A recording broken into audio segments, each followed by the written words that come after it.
The big international story we're tracking this morning, the No campaign is in the lead in this Scotland vote as ballot is being counted for the referendum. 13 districts have declared the results. Out of the 32, 11 of them have voted against breaking away from the United Kingdom's Dundee and West Dunbartonshire. The only two districts so far to have voted for the Yes campaign, wanting to break away. Final results are expected by noon today.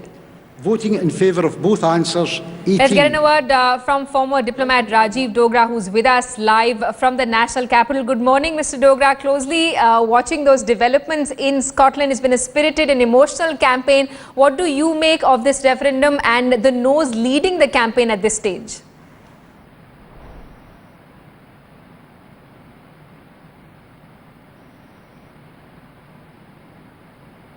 I believe there's an audio problem that we're facing on that link. We'll try and reconnect with Mr. Dogra. For now, let's get in some reactions from the ground.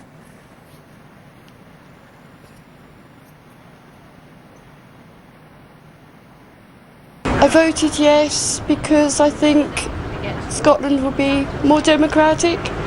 We won't have to live under a Conservative government again.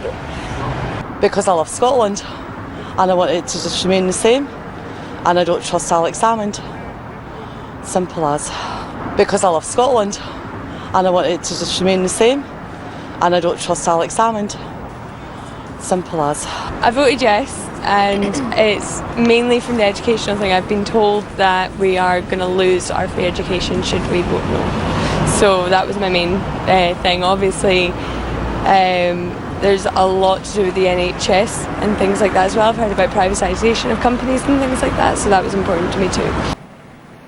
Let's get in a word from former diplomat Rajiv Dogra, who's with us live from New Delhi. Mr. Dogra, good morning. What do you make of this referendum and how are you seeing these initial trends? It seems the No campaign is leading by a big margin right now.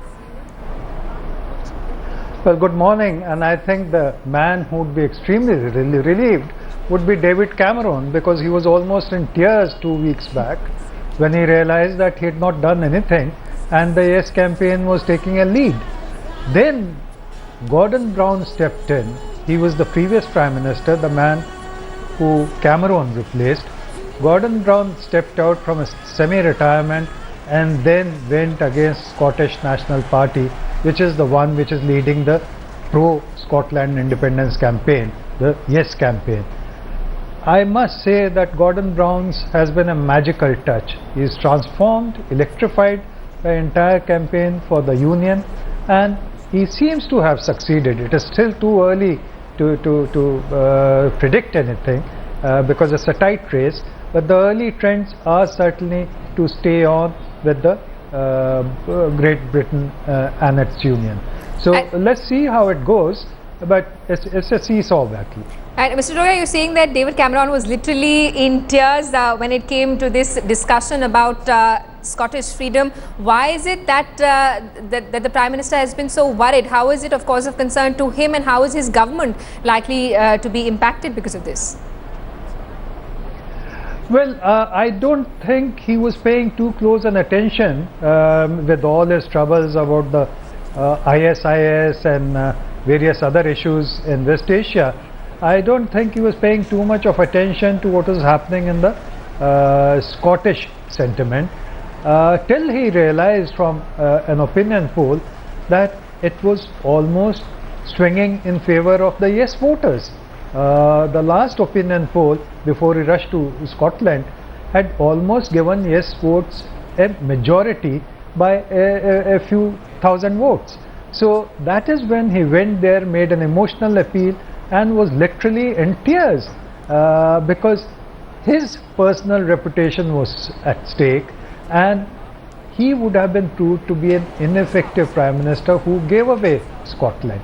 So that is why he started energizing his party, but more than his party, the Conservatives, it was a Labour Party.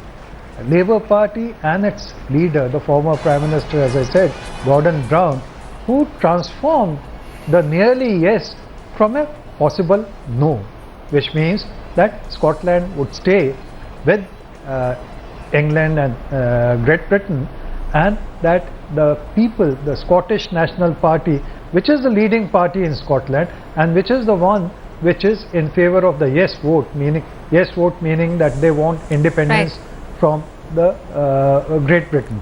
So So basically Gordon Brown coming to David Cameron's rescue. Mr. Dogra, stay on with us. We're also getting, I'm told we can now go across to our correspondent in Edinburgh, Lovina Tandon, who's with us on a live link. Lovina, take us through what you're seeing around you. The atmosphere completely charged. It's been an absolutely emotional and spirited campaign. People out in the streets all night, singing, dancing, drinking.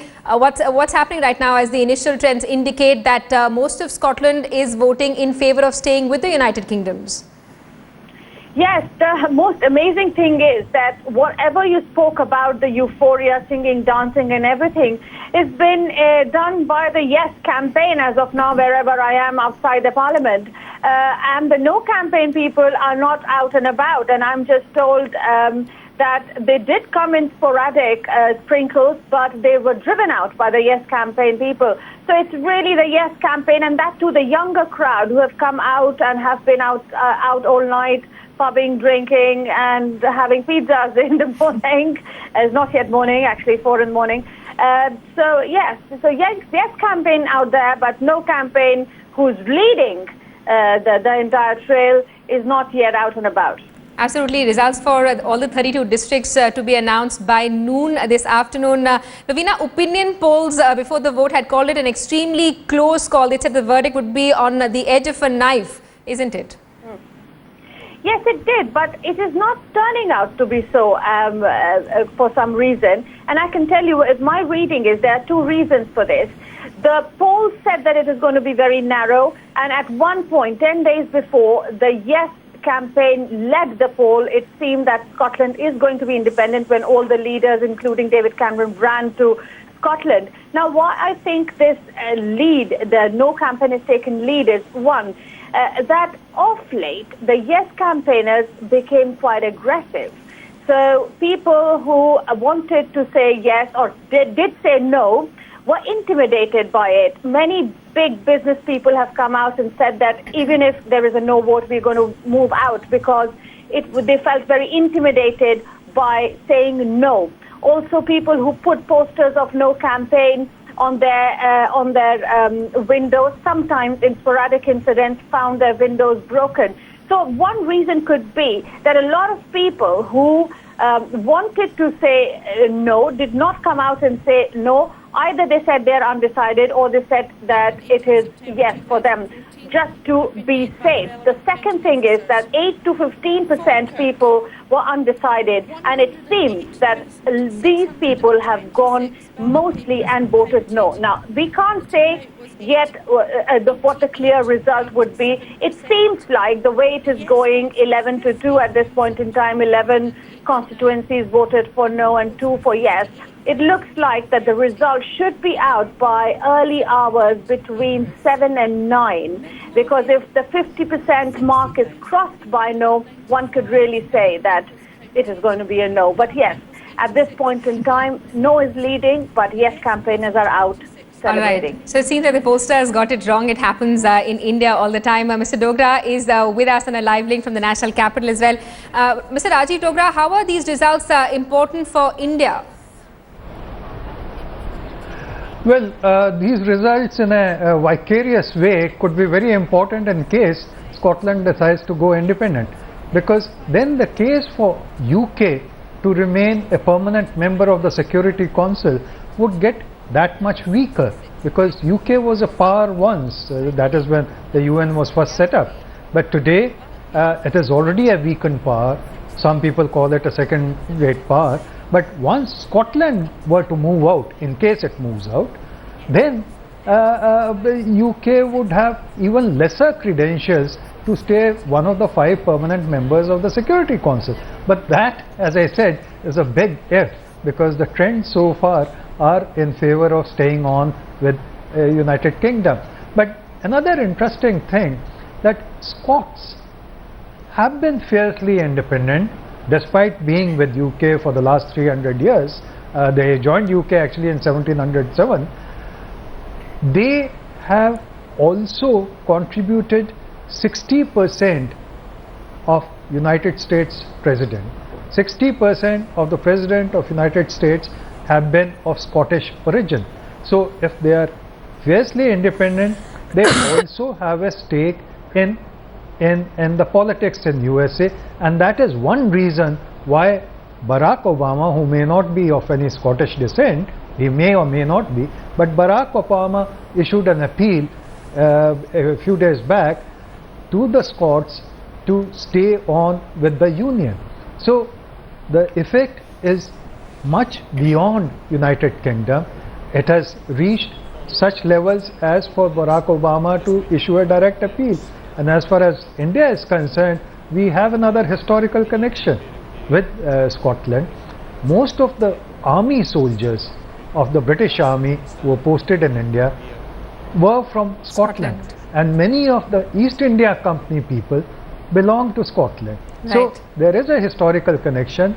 We may not have a large presence either way, Scots in India or Indians in Scotland, but there is a long connection between the two countries. Absolutely, the entire world is literally sitting and watching developments there in Scotland. Mr. Dogra and Lavina, thanks so much for joining us early this morning and taking us through developments. This is the big international story we're tracking on Headlines today, and we'll keep bringing you regular updates. Final results, remember, expected by noon today.